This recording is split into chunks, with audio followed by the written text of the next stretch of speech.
Anyway, the duck god has spoken. What? God. Going all right over there? Yeah, I guess. All right. Anyway, sorry. What's going on? Well, What's happening? What? What's happening? Nothing. I mean, Apple's gonna do their ARM thing apparently on WWDC. No surprise. Yeah. Yep. I wrote a little thing. Well, Mehdi wrote a news story. I wrote a little editorial about that. I think Apple should also buy DuckDuckGo and sever its relationship with Google completely. I think this is something they could promote. Think about this. Like Tim Cook stands up on a stage, virtually, I guess, and says, you know how much we care about your privacy. You've probably seen all the news lately about Google, and we're not going to let that happen to you. You know, and we're going to buy this company. We're just going to put it in iOS. And if you want to switch to Google, that's on you. But we're going to make this the default. We'll call it Apple Search or whatever. That is genuinely an interesting thought. There's a couple things that jump into my head. One being money. So Apple earns $7 to $8 billion a year from this because that's what Google pays them. Google earns $15 billion from the search ads and stuff. Now, Apple would not get that, right? Would not get that money. But what it would cost them $1 billion to buy this, and that's 1 week of cash flow. It's not. The shareholders would love this. It's not about like the lost money. Like who cares? Like they don't need this money. Just get rid of Google. Cash in the bank is not an issue. That is the. Oh no! Even the revenue isn't that much of an issue. Just get rid of Google. Like it could cause a surge in device sales. You know. It just seems like it's compatible with their whole worldview. You know? Yeah, no, I mean, it's not wrong. I mean, you're right. They pitched this privacy and we care about you. That's one of the reasons why they claim they bought Dark Sky so that they could do that notification stuff. Not to fuck over the developer. Yeah. So DuckDuckGo, if I remember correctly, I should have looked this up before I wrote this article, but yeah, I mean, they're all about privacy, right? They're about antitrust. This is what they need. It's perfect. It is perfectly aligned. Yep. But the Mac ARM thing, right? This is something we've been talking about for a long time, but this makes sense to me no matter what angle I approach it at. And I hear all the arguments. Like I think we all kind of agree, especially in the short term, they're going to have to stick with Intel on the workstation class, like the Pro devices. And yeah, fine. But Apple has a major advantage over Qualcomm and Microsoft on the Windows 10 and ARM side, which is that it's one company. They can develop these things in tandem, and they have been doing this secretly for years, right? You know, I think with Qualcomm and Microsoft, what they did was say, well, we'll just port it to the chips you already have, and then probably during development, not when it was released, but it became really obvious that like these systems are just not. I mean, they can be made compatible, but the performance is so terrible, especially with emulated apps. Like we need to adapt the chipsets. And so first Qualcomm kind of did this themselves, and they made some progress, but it obviously wasn't enough for Microsoft. And so Microsoft was like, look, we got to work with you, but this will always be two companies collaborating on something where one of them has a much bigger stake than the other, frankly. Yep. And there's no, and now that it's kind of forked a little bit with Microsoft doing their own thing, which I know is in collaboration with Qualcomm. I mean, you could imagine some decision being made at Qualcomm where they say, well, Microsoft's got this. I mean, we'll work with them, but this won't be our focus anymore. Why would we make our own chips if Microsoft's going to make their own, you know? And so you have this kind of drama going on. And now they're talking about finally getting 64-bit, blah, blah, blah, whatever. And maybe at some point in the future, you know, this thing realizes its vision.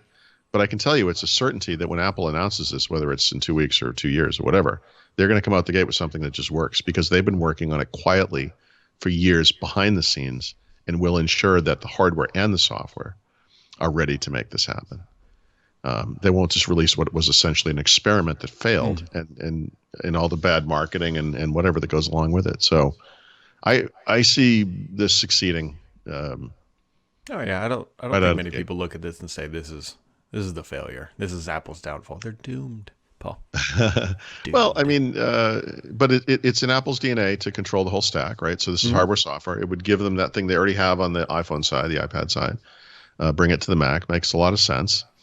But you got to kind of look at it from the marketing angle too. Like, how do they present this to their customers? And so, in the same way that DuckDuckGo makes sense as a message for customers, this makes sense for users as well, because what they're going to say is, look, we're doing these things together. We will make sure this is a good experience. This is what you always expected from us. And Intel was holding us back.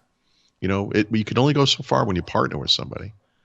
You know, when the first MacBook launched on Intel, they just used standard off-the-shelf Intel parts. I think it was what do you call it? Before the Core chipset, it was like it was a Core Solo and a Core Duo or something. Yeah. And they had those two chips, I think, were the two offerings. Maybe just a Solo, I don't remember. But this time around, they can come right at the gate with specially made chipsets that are adapted for the needs of Mac OS. Also, this will make it easy to run iPad apps on Macs. Also, and this doesn't get discussed a lot, you'll make it easier for Mac developers to bring their apps to the iPad, right? Yes, and that will make that product, make it more sophisticated. So, again, kind of a win-win. You know what they should call the first MacBook Pro with an ARM processor in it? I have been thinking about that. What? The G5. Nice. For those who don't get that joke, one of the reasons why Apple pitched that they had to go from IBM PowerPC processors over to Intel is that they could not make a G5 MacBook Power or MacBook Pro with that chip because it was too hot and the thermal sucked. And so, and they also couldn't hit 3 gigahertz, which was one of their goals. So of course that G5 should come out at 3 gigahertz, just as an FU to the rest. They won't ever do that, but it would be hilarious. It'd be fun. I would be all in favor of them doing that. So we're June 22nd, I think. Does that sound right? That's right. Yep. I think it's 2 weeks. Day, like the June 21st or something like that. So, we'll get. Brad, nobody knows what Father's Day is. I don't. That's a mythical holiday. Here's your great reward for doing next to nothing in the raising of your children. Your wife thinks you deserve a day off. A day you would typically be watching basketball or golf or something. Anyway, it doesn't really matter. It's a great holiday. It's the one day of the year I'm allowed to pick the dinner restaurant. Right. Oh boy. No, it is. Let's see. Also coming, Sony announced, what is it, June 11th. So the 11th and the 22nd, 11 days apart. We'll have the Sony event, then we'll have the Apple event. I don't know when Microsoft was originally going to do their Lockhart stuff, but it was supposed to be around now. But I think that they are kind of playing a cat and mouse game with Sony at this point. They're kind of waiting to see what they do, and then they'll plan out that event. Did you see I don't know if it might have been Tim Sweeney, but somebody had made a commentary about the speed of the SSD in the PlayStation 5 and how apparently this is some kind of a game-changing thing. And I think when you look at a PC or a gaming console, we tend to focus on the big horsepower numbers, the chipset is blah, blah, blah, whatever it is. But of course, these things are systems, and even if something as lowly as like a Surface Go 2, for example, can be made better by a combination of things. But some of those things are like an SSD rather than eMMC storage or a faster M3 processor instead of an Atom processor. So it's interesting. Like I wonder what the net. I don't know how you measure it, but the in the comparison between the Xbox Series X and the PlayStation 5, I wonder where the power ranking, like the overall power ranking, will really fall. I mean, I don't think we have the complete picture yet. No, we are honestly pretty far from it. I bet it won't be until much closer to release that we have any even resemblance of an idea. And you could picture like even last minute changes. I have a vague memory maybe that happened with the Xbox One, where at the last minute they were like, we're going to upgrade the GPU. I think it was a little bit, or maybe it was 1 gigabyte more of RAM or something like that. Like you could imagine like a late game edition where they're like, okay, we're going to try to eke out a little bit more of an advantage in one area, whatever. But we'll see. We will see. So that is next week, Monday, Tuesday. No, it's this week. No, it's Thursday. This week, Thursday. Yeah. Wow. Yep. Wait, tell you what, the months of March and April and June and everything was just flown by. Have they? No. Not even close. I've been, it's funny. I was talking to a buddy from Microsoft yesterday, and I've had this conversation. Like my brother-in-law has mentioned this, or whatever. But many people have said to me, and probably to you as well, right? This must not have impacted you too much because you work from home already. Mm-hmm. So these other people have spent months adapting to this kind of a schedule, this kind of a lifestyle, whatever. And I've heard this multiple times. Like this must have been no change for you at all, and it's weird because it's been quite a change, really, and it's kind of hard to put my finger on why. Well, there's no travel. That's one of the big things. Like, okay, yes, all over the place by now. Oh my God, I know. What is it? It's June, right? It's hard to even remember. I mean, yeah, we would have had multiple trips by now. Yep. Yeah. I mean, yeah, that's part of it. And you had a vacation pending. Yep. Or would have already occurred. I don't remember the exact schedule, but I mean, we'd be at least now. Okay. Yeah. So we would be looking forward to some home swap this summer, which is never going to happen. And I guess that there's a psychological toll. I'm worried more for not so much for myself, but for my kids and for, I want my daughter to have some kind of a graduation and have some kind of a college experience, and that's still all kind of we'll see what happens. Mm-hmm. For those of you who have updated the Sonos app, you can now enjoy the new color that Sonos chose, which I determined to be cat vomit. I don't know. Yeah. It's pretty. The icon is different.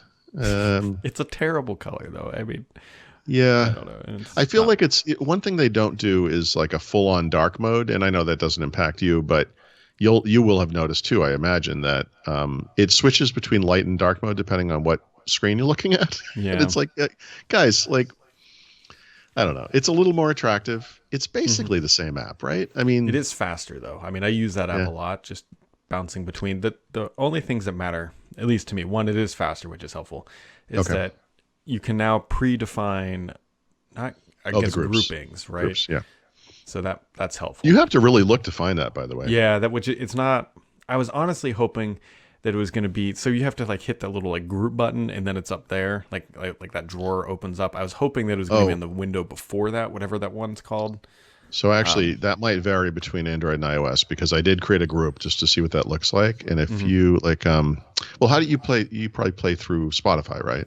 Most of the time, but there's like at dinner time, there's almost always music playing in our house, and that's why I play it on everything. Yeah, but how do you do it? I mean, like, what? Now I do it through the Sonos app, and then I hit all, and then. So on mine, I mean, I guess I'll try to show it to you. I don't know if you can see it, but yeah, it's too white. Yeah, okay, kind of see those like those circular things at the top. Those are the groups, right? Yeah. So the everywhere was automatic. I think I didn't create that. There's one I think is called Everywhere, but if you go like whatever that panel is before that, where it shows like your system.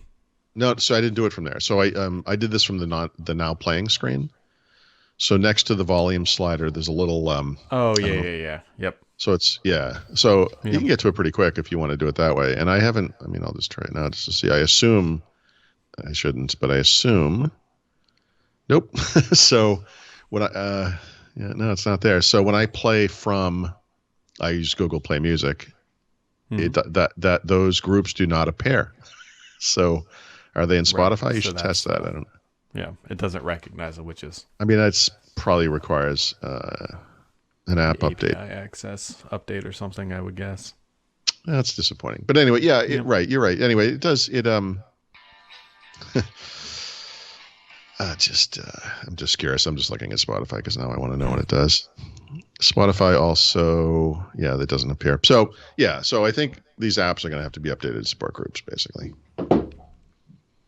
And that's always been kind of spotty, frankly, because, I'm going to be transitioning to YouTube Music soon, and there are pros and cons to that, whatever. But Spotify, Google Play Music, and Audible are the apps. And actually, those are the apps I can play to Spotify from the app, which I kind of prefer to do. YouTube Music works in Spotify, not Spotify, in Sonos, sorry. YouTube Music works inside of Sonos, but I can't cast to Sonos from the app. It's like, so I prefer to use the app than the Sonos app usually when I'm playing because it's usually easier for manipulating whatever you're playing, whatever. But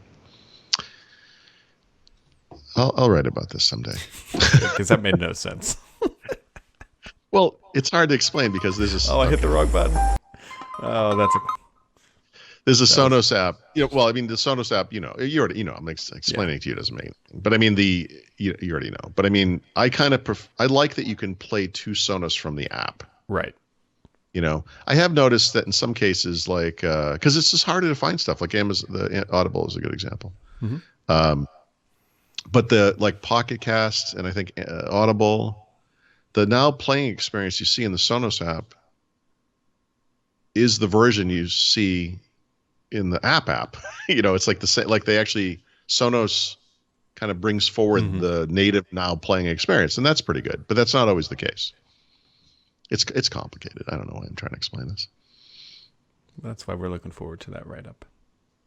I have to wait until I can make the transition to YouTube music. That's when I will finally write something about this. Well, there we go. And everybody else, we'll catch you right back here tomorrow as long as I press the right button at the right time. So are we really leaving? Yep. Goodbye.